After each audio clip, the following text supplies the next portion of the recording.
Let me ask you a question. What happens if a situation arises that you were unprepared for?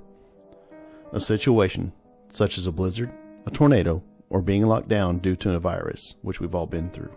Really put yourself in any possible situation that could arise. Now ask yourself, what would you do? Where would you go? What do you need? Are you ready? Because what if tomorrow?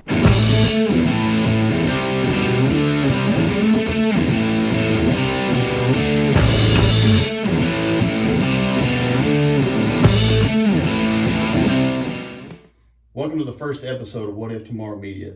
I'm Philip. My co-host Mark, he's on the other side of the camera right now. As we spoke about in kind of our last video, we were talking about just basic preparedness. We're starting this series off with a get-home bag. Now, a get-home bag is something that you want to have in your vehicle, on your person, if you're walking, biking, whatever. You want to have it with you. Because if something happens to where you have to heel tow it back home, if you're a ways away, 100 miles, whatever, if you need to get home, you'll have this bag. Now, we're trying to do this on a budget. And honestly, I'm not going to lie to you. I kind of went a little buck wild the first time I went out and kind of went over budget by a lot. But you can do a bag reasonably cheap. If you have your own bag at home, a bag that's just sitting around, I know we do. I decided just to buy one to kind of figure out how much money we're going to spend to put into this thing.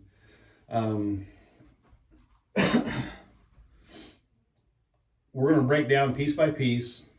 Then later on in the future, in the springtime, I think we're going to put some of this stuff to work. We're going to take this outside and use the equipment that we have, not necessarily to survive, but to show you all that this is what this stuff is for, how to use this stuff. To start off, I picked up this bag at Walmart, and that's where we bought everything, was Walmart.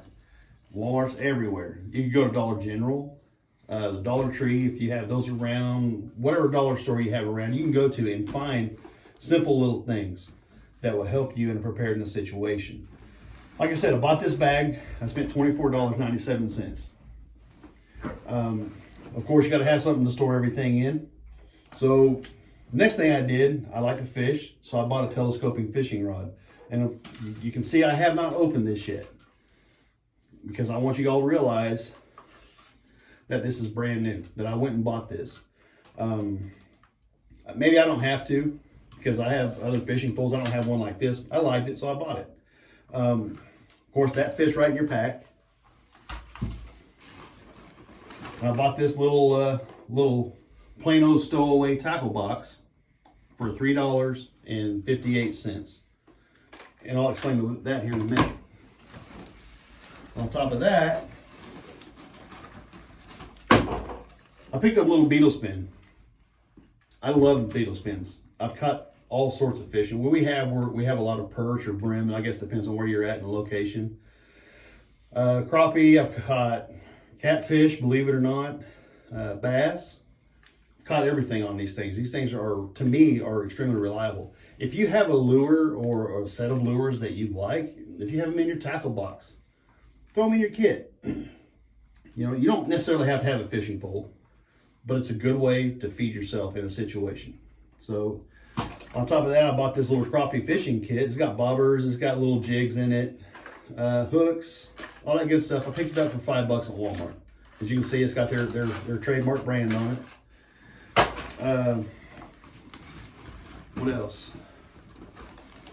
I've got extra hooks.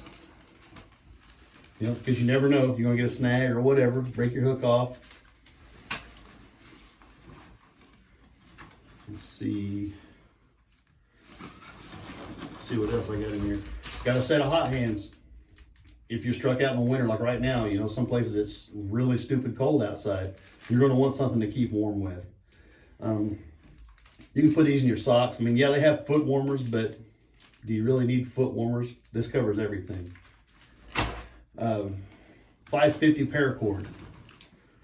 I think this is one of the most ingenious things you can keep in your pack because it's so versatile. You can use it for so many different things. Snares, rigging for making yourself a shelter, which we're going to add more to this. So, but this stuff is invaluable in my opinion. On top of that, I bought 2 spring clips for $1.97 a piece. If you can look at the bag, it's got molly rigging on it. And with these clips, you don't have to go in the bag. And granted, they're small. They're not going to take up a lot of space. But you open this thing up here. With this molly webbing, you can hook these bags. You can hook it through your bag.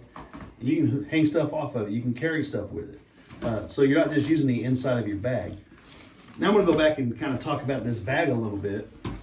Like I said, it's got molly webbing. It's called a day pack. You can throw a water bladder in it. It's got plenty of room in there to get home with. As I said, we're going to add more and more each show, and we're trying to do this on a budget. And like I said at the first, I kind of went a little over budget to start with, but I bought everything I showed you for about $70, $70.09 to be exact. If you can't afford $70, that's fine. You don't have to. Take stuff from around your house. If you got anything that you need, and like I said, we're going to add more to the bags each time. This is just a get-go on this series of preparedness on a budget. You're going to see me add food to it. You're going to see me add tools to it, knives, you name it, because you never know what situation you're going to need to be ready for. So anyway, folks, thanks for watching. Thanks for getting through this, and we'll see you next episode.